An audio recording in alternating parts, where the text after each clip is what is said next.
Hello, this is Reverend Don Lewis coming to you from beautiful Central Illinois. And today our question comes to us from Luke's Love.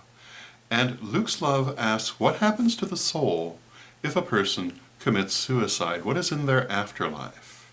And she specifies that she asks this because she's known several people who committed suicide whom she has been unable to easily connect with as spirits. And she's wondering why this is.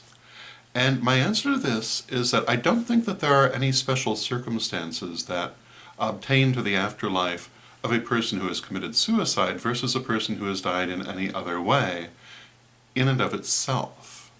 I do think that there can be special circumstances which obtain to a person who has died in a state of great emotional distress, which is usually the case with suicides, but not always. And what I was always taught is that people who die in this sort of very highly stressed situation often find themselves still caught in those emotions after they have died. And this will often cause them to be caught between the worlds for a period of time until they're able to begin to release this and move on. And when they're in this state, it's virtually impossible to contact them. Now, you can attempt to contact them and work with them and help them to cross over, but they often are unable to see anything except their own emotions reflected back to them until they're just finally ready to cross. Now, in addition to this, sometimes when the soul does cross over, it finds itself in a period of adjustment, and this is especially true, again, with a traumatic death of any kind. And so when a person dies, you should not necessarily expect to immediately feel them. It can take them a while to become situated, and if they died in a very traumatic way, there may be a period of healing.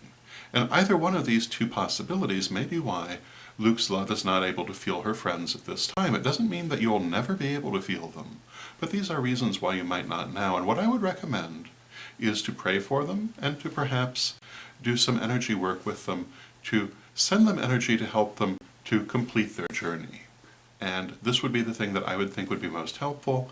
If you know how to do a crossing over ceremony, I think that would also be helpful.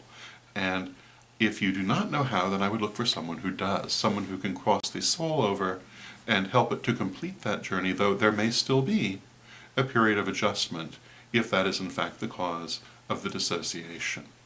It is worth saying that there is one further possibility here, and that is that you yourself may be so traumatized by your friend's death that you are unable to feel them because you are unable to deal with the pain at this time. So I would also recommend doing some work for yourself, perhaps some soul retrieval and some other ways of dealing with the pain that you feel from your friend's crossing.